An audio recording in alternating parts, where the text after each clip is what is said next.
नमस्कार students, Shakuntala tutorial को आपण मानक स्वागत।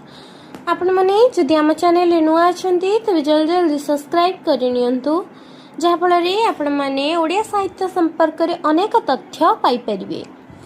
तबे चलंतु आलोचना करिबा। आजिर क्लास रे हमें आलोचना करिबा पंचसखा साहित्य संबंध रे।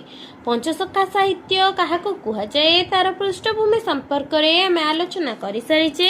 एमसीक्यू डिस्कशन करूथिले। नेक्स्ट क्वेश्चन हमें आलोचना करिबा।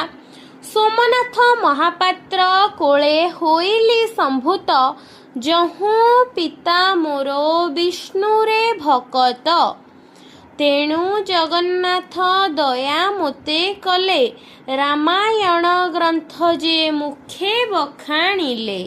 एही पदरे बलराम दास निजे पितांको परिचय केउ पुस्तकरे देइछंती?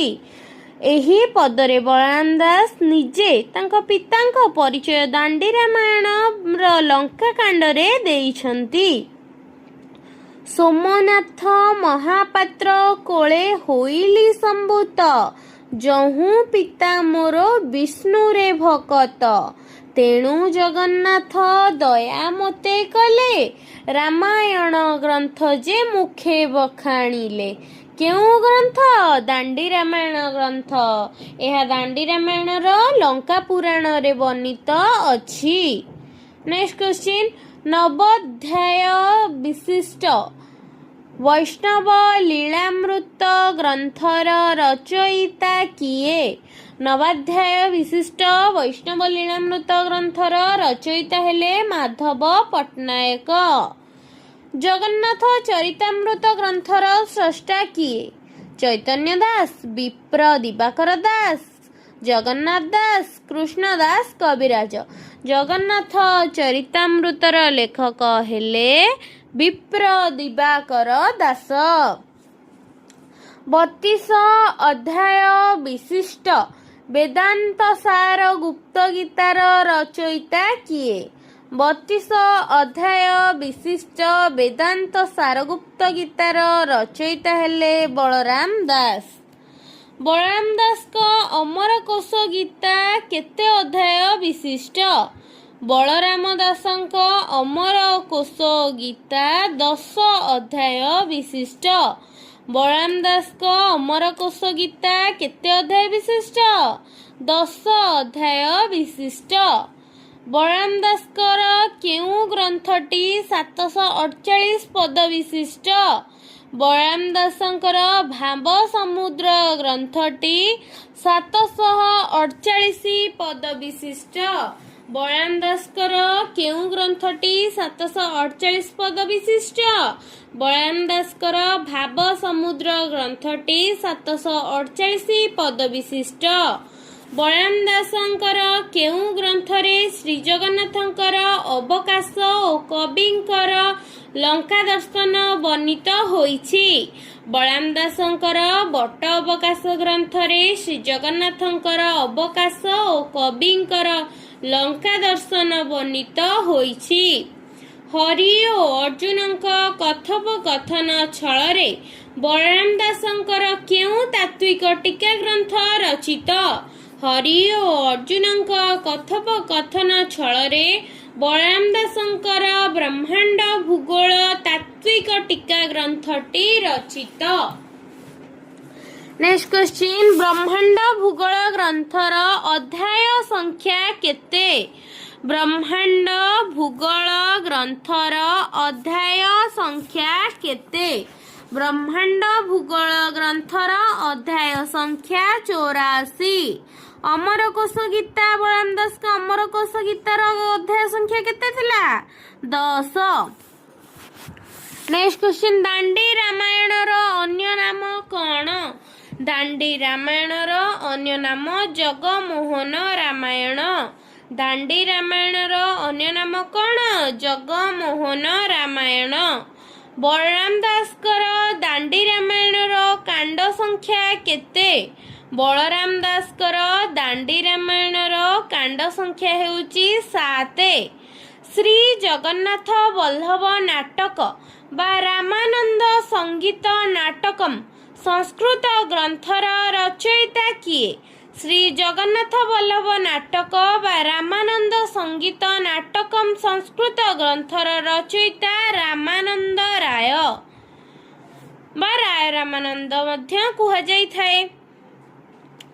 ସଂସ୍କୃତରେ 10 ଗ୍ରୀବ ବଧ ମହାକାବ୍ୟ ଗ୍ରନ୍ଥ କିଏ ରଚନା କରିଥିଲେ?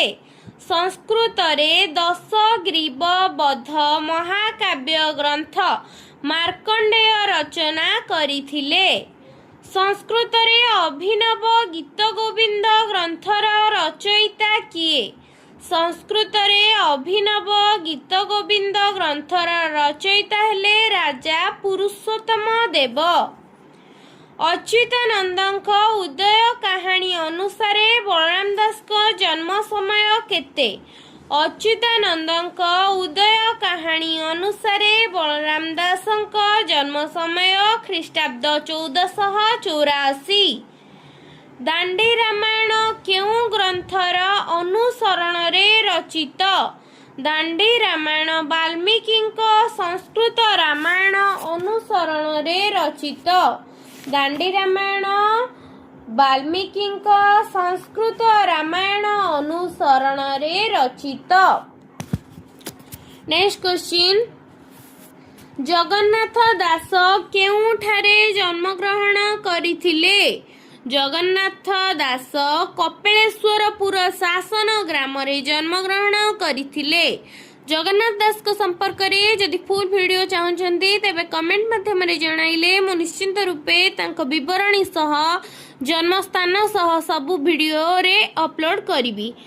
ନେକ୍ସଟ କ୍ୱେଶ୍ଚିନ୍, ଅଚ୍ୟୁତାନନ୍ଦଙ୍କ ଉଦୟ କାହାଣୀ ଅନୁଯାୟୀ ଜଗନ୍ନାଥ ଦାସଙ୍କ ଜନ୍ମ ସମୟ କେତେ? ଅଚ୍ୟୁତାନନ୍ଦଙ୍କ ଉଦୟ କାହାଣୀ ଅନୁଯାୟୀ ଜଗନ୍ନାଥ ଦାସଙ୍କ ଜନ୍ମ ସମୟ ଖ୍ରୀଷ୍ଟାବ୍ଦ 1486ରୁ 87। ବିପ୍ର ଦିବାକର ଦାସଙ୍କ କେଉଁ ଗ୍ରନ୍ଥରୁ ଜଣାଯାଏ ଯେ ଜଗନ୍ନାଥ ଦାସଙ୍କ ଜନ୍ମ ସମୟ 1492 ବୋଲି?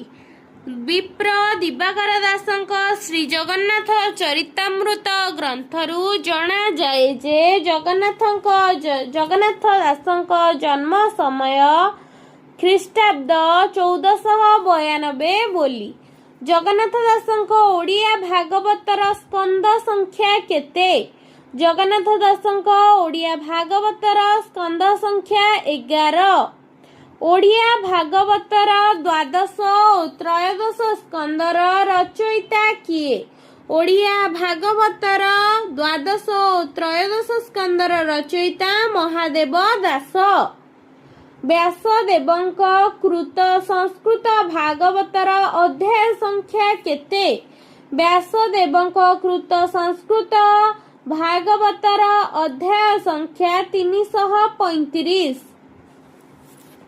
ଜଗନ୍ନାଥ ଦାସଙ୍କ ଓଡ଼ିଆ ଭାଗବତର ସ୍କନ୍ଦ ସଂଖ୍ୟା କେତେ? 10, 11। ଆଉ ବ୍ୟାସଦେବଙ୍କ ସଂସ୍କୃତ ଭାଗବତର ଅଧ୍ୟାୟ ସଂଖ୍ୟା କେତେ? 335। ଜଗନ୍ନାଥ ଦାସଙ୍କ ଓଡ଼ିଆ ଭାଗବତର ଅଧ୍ୟାୟ ସଂଖ୍ୟା କେତେ? 329। ତ୍ରୟୋଦଶ ସ୍କନ୍ଦ ସମେତ ଓଡ଼ିଆ ଭାଗବତରେ ଅଧ୍ୟାୟ ସଂଖ୍ୟା କେତେ? 342। ଜଗନ୍ନାଥ ଦାସ ଅର୍ଥ କୋଇଲି ଗ୍ରନ୍ଥରେ ମାର୍କଣ୍ଡ ଦାସଙ୍କ କେଶବ କୋଇଲି ଗ୍ରନ୍ଥର କେତୋଟି ପଦର ତାତ୍ତ୍ୱିକ ବ୍ୟାଖ୍ୟା କରିଛନ୍ତି? ଜଗନ୍ନାଥ ଦାସ ଅର୍ଥ କୋଇଲି ଗ୍ରନ୍ଥରେ ମାର୍କଣ୍ଡ ଦାସଙ୍କ କେଶବ କୋଇଲି ଗ୍ରନ୍ଥର 34ଟି ପଦର ତାତ୍ତ୍ୱିକ ବ୍ୟାଖ୍ୟା କରିଛନ୍ତି। ବଳରାମ ଦାସଙ୍କର କେଉଁ ଗ୍ରନ୍ଥରେ ବାଲିରଥ ପ୍ରସଙ୍ଗ ବର୍ଦ୍ଧିତ ହୋଇଛି? ବଳରାମ ଦାସଙ୍କ ବ୍ରହ୍ମାଣ୍ଡ ଭୂଗୋଳ ଗ୍ରନ୍ଥରେ ବଳରାମ ଦାସଙ୍କ ଭାବ ସମୁଦ୍ର ଗ୍ରନ୍ଥରେ ବାଲିରଥ ପ୍ରସଙ୍ଗ ବର୍ଣ୍ଣିତ ହୋଇଛି। ଜଗମୋହନ ରାମାୟଣ ଗ୍ରନ୍ଥରେ କେଉଁ ରୋଗର ବର୍ଣ୍ଣନା କରାଯାଇଛି? ଜଗମୋହନ ରାମାୟଣରେ ମଙ୍ଗଳ ରାଗର ବର୍ଣ୍ଣନା କରାଯାଇଛି। ଜଗନ୍ନାଥ ଦାସଙ୍କୁ କିଏ ଦୀକ୍ଷା ଦେଇଥିଲେ? ଜଗନ୍ନାଥ ଦାସଙ୍କୁ ବଳରାମ ଦାସ ଦୀକ୍ଷା ଦେଇଥିଲେ। ଓଡ଼ିଆ ଭାଗବତ କେଉଁ ବୃତ୍ତରେ ରଚିତ? ଓଡ଼ିଆ ଭାଗବତ ନବାକ୍ଷରୀ ବୃତ୍ତରେ ରଚିତ। ଭାଗବତ କେଉଁ ରାଗରେ ଜଡ଼ିତ? ଭାଗବତ ଗୁଜ୍ଜରୀ ରାଗରେ ଜଡ଼ିତ। ଜଗନ୍ନାଥ ଦାସଙ୍କର କେଉଁ ଗ୍ରନ୍ଥଟି ଶିବ ଓ ପାର୍ବତୀଙ୍କ କଥୋପକଥନ ଶୈଳୀରେ ରଚିତ? ଜଗନ୍ନାଥ ଦାସଙ୍କର ତୁଳାଭିଣା ଗ୍ରନ୍ଥଟି ଶିବ ଓ ପାର୍ବତୀଙ୍କ କଥୋପକଥନ ଶୈଳୀରେ ରଚିତ। ଶୁଣ ଗୋ ହୈମବତୀ ଜେମା, ତୋତେ କହିବା ତୁଳାଭିଣା, ତୁଳାକୁ ଭିଣନ୍ତି ଯେସନ, ସେ ରୂପେ କରିବା ବଖାଣ। ଏହି ପଦଟି କେଉଁ ଗ୍ରନ୍ଥର ଅନ୍ତର୍ଭୁକ୍ତ? ଶୁଣ ଗୋ ହୈମବତୀ ଜେମା, ତୋତେ କହିବା ତୁଳାଭିଣା, ତୁଳାକୁ ଭିଣନ୍ତି ଯେସନ, ସେ ରୂପ କରିବା ବଖାଣ। ତୁଳାଭିଣାରୁ ଆସିଛି। ନେକ୍ସଟ କ୍ୱେଶ୍ଚିନ୍, ଚୈତନ୍ୟ ଚରିତାମୃତ ଗ୍ରନ୍ଥର ସ୍ରଷ୍ଟା କିଏ? ଚୈତନ୍ୟ ଚରିତାମୃତ ଗ୍ରନ୍ଥର ସ୍ରଷ୍ଟା ହେଲେ କୃଷ୍ଣଦାସ କବିରାଜ। ହରେ କୃଷ୍ଣ ମନ୍ତ୍ରର ଉପାସକ କିଏ? ହରେ କୃଷ୍ଣ ମନ୍ତ୍ରର ଉପାସକ ଗୌଡ଼ୀୟ ବୈଷ୍ଣବ। ହରେ ରାମ ମହାମନ୍ତ୍ରର ଉପାସକ କିଏ? ଉତ୍କଳୀୟ ବୈଷ୍ଣବ। 10 ଗୋଟି ଛାନ୍ଦ ବିଶିଷ୍ଟ ଚୈତନ୍ୟ ବିଳାସ ଛନ୍ଦବଦ୍ଧ କାବ୍ୟର ରଚୟିତା କିଏ? 10 ଗୋଟି ଛାନ୍ଦ ବିଶିଷ୍ଟ ଚୈତନ୍ୟ ବିଳାସ ଛନ୍ଦବଦ୍ଧ କାବ୍ୟର ରଚୟିତା ମାଧବ ପଟ୍ଟନାୟକ। 1045 ପଦ ବିଶିଷ୍ଟ ଗୋବିନ୍ଦ ଚନ୍ଦ୍ର ଗ୍ରନ୍ଥର ରଚୟିତା କିଏ? 1045 ପଦ ବିଶିଷ୍ଟ ଗୋବିନ୍ଦ ଚନ୍ଦ୍ର ଗ୍ରନ୍ଥର ରଚୟିତା ଯଶୋବନ୍ତ ଦାସ। ଟୀକା ଗୋବିନ୍ଦ ଚନ୍ଦ୍ର ଗ୍ରନ୍ଥର ସ୍ରଷ୍ଟା କିଏ? ଟୀକା ଗୋବିନ୍ଦ ଚନ୍ଦ୍ର ଗ୍ରନ୍ଥର ସ୍ରଷ୍ଟା ବିପ୍ର ଯୋଗୀନ୍ଦ୍ର ଉଦ୍ଧବ ଦାସ। ବିପ୍ର ଯୋଗୀନ୍ଦ୍ର ବା ଉଦ୍ଧବ ଦାସ। ଯଶୋବନ୍ତ ଦାସଙ୍କ ଜନ୍ମସ୍ଥାନ କେଉଁଠାରେ? ଯଶୋବନ୍ତ ଦାସଙ୍କ ଜନ୍ମସ୍ଥାନ ଅଢ଼ଙ୍ଗ ଗ୍ରାମରେ। ଅଚ୍ୟୁତାନନ୍ଦଙ୍କ ଉଦୟ କାହାଣୀ ଅନୁସାରେ ଯଶୋବନ୍ତ ଦାସଙ୍କ ଜନ୍ମ ସମୟ କେତେ? ଅଚ୍ୟୁତାନନ୍ଦଙ୍କ ଉଦୟ କାହାଣୀ ଅନୁସାରେ ଯଶୋବନ୍ତ ଦାସଙ୍କ ଜନ୍ମ ସମୟ ଖ୍ରୀଷ୍ଟାବ୍ଦ 1487। ଯଶୋବନ୍ତ ଦାସ କାହାଠାରୁ ଦୀକ୍ଷା ଗ୍ରହଣ କରିଥିଲେ? ଯଶୋବନ୍ତ ଦାସ ଶ୍ରୀ ଚୈତନ୍ୟଙ୍କ ଠାରୁ ପ୍ରଥମେ ଦୀକ୍ଷା ଗ୍ରହଣ କରିଥିଲେ। ସଂସ୍କୃତ ସ୍ୱରୋଦୟ ଲେଶ ଗ୍ରନ୍ଥର ଅବଲମ୍ବନରେ କାହାର ଶିବ ସ୍ୱରୋଦୟ ଗ୍ରନ୍ଥଟି ରଚିତ? ସଂସ୍କୃତ ସ୍ୱରୋଦୟ ଗ୍ରନ୍ଥର ଅବଲମ୍ବନରେ ଯଶୋବନ୍ତ ଦାସଙ୍କ ଶିବ ସ୍ୱରୋଦୟ ଗ୍ରନ୍ଥଟି ରଚିତ। ଯଶୋବନ୍ତ ଦାସଙ୍କ କେଉଁ ଗ୍ରନ୍ଥଟି ଉଭୟ ଜ୍ଞାନ ଭକ୍ତି ତତ୍ତ୍ୱ ଓ ପ୍ରେମ ଭକ୍ତି ତତ୍ତ୍ୱ ମତବାଦର ଏକ ମଧୁର ସମନ୍ୱୟ? ଯଶୋବନ୍ତ ଦାସଙ୍କ ପ୍ରେମ ଭକ୍ତି ବ୍ରହ୍ମଗୀତା ଗ୍ରନ୍ଥଟି ଉଭୟ ଜ୍ଞାନ ଭକ୍ତି ତତ୍ତ୍ୱ ଓ ପ୍ରେମ ଭକ୍ତି ତତ୍ତ୍ୱ ମତବାଦର ମଧୁର ସମନ୍ୱୟ। ଜଗନ୍ନାଥ ଯେ 16 କଳା ତହୁଁ କଳାଏ ନନ୍ଦବାଳା, କଳା କେ 16 କଳା କରି ଗୋପେ ବିହରି ନରହରି। ଏହା କେଉଁ ଗ୍ରନ୍ଥର ଅଂଶବିଶେଷ? ଜଗନ୍ନାଥ ଚରିତାମୃତ ଗ୍ରନ୍ଥର ଅଂଶବିଶେଷ। ମାଲ୍ୟବନ୍ତରେ ବର୍ଷା କାଳେ ପ୍ରସଙ୍ଗଟି ଦାଣ୍ଡି ରାମାୟଣର କେଉଁ କାଣ୍ଡରେ ବର୍ଣ୍ଣିତ? ମାଲ୍ୟବନ୍ତରେ ବର୍ଷା କାଳେ ପ୍ରସଙ୍ଗଟି ଦାଣ୍ଡି ରାମାୟଣର କିଷ୍କିନ୍ଧା କାଣ୍ଡରେ ବର୍ଣ୍ଣିତ। ଶୁଣ ନୃପତି ଶିରୋମଣି, ହାସ କରୁଛୁ କିଆଁ ପୁଣି, ମୁଁ କିମ୍ପା କହିବି ବେଦାନ୍ତ, ରାଜନ ଶୁଣ ଏହୁ ତତ୍ତ୍ୱ। ଜାସିରେ ମୋ କର ଲାଗିବ, ତାମୁଖୁ ବେଦାନ୍ତ ଜନ୍ମିବ। କାଲି ପ୍ରଭାତେ ଦେଖ ରାଜା, ବେଦ ବେଦାନ୍ତ ଶାସ୍ତ୍ର ଚର୍ଯ୍ୟା। ଶୁଣ ନୃପତି ଶିରୋମଣି, ହାସ କରୁଛୁ କିଆଁ ପୁଣି, ମୁଁ କିମ୍ପା କହିବି ବେଦାନ୍ତ, ରାଜନ ଶୁଣ ଏହୁ ତତ୍ତ୍ୱ। ଜାସିରେ ମୋର କର ଲାଗିବ, ତାମୁଖୁ ବେଦାନ୍ତ ଜନ୍ମିବ। କାଲି ପ୍ରଭାତେ ଦେଖ ରାଜା, ବେଦ ବେଦାନ୍ତ ଶାସ୍ତ୍ର ଚର୍ଯ୍ୟା। ଏହି ପଦଟି କେଉଁ ଗ୍ରନ୍ଥର ଅଂଶବିଶେଷ? ଏହା ବେଦାନ୍ତ ସାରଗୁପ୍ତ ଗୀତାର ଅଂଶବିଶେଷ ଅଟେ। କେଉଁମାନେ ଜଗନ୍ନାଥ ଦାସଙ୍କ ଭାଗବତକୁ ତେଲି ଭାଗବତ ବୋଲି କହିଥିଲେ? ବ୍ରାହ୍ମଣମାନେ ଜଗନ୍ନାଥ ଦାସଙ୍କ ଭାଗବତକୁ ତେଲି ଭାଗବତ ବୋଲି କହିଥିଲେ।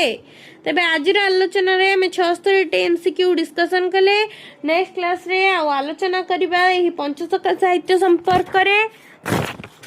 ଯଦି ଭିଡ଼ିଓଟି ଭଲ ଲାଗିଥାଏ ଲାଇକ୍ ସେୟାର ସବସ୍କ୍ରାଇବ୍ କରିବେ ଏବଂ ପଞ୍ଚସଖା ସାହିତ୍ୟ ପରେ ଆମେ ରୀତି ସାହିତ୍ୟ ସମ୍ପର୍କରେ ଆଲୋଚନା କରିବା।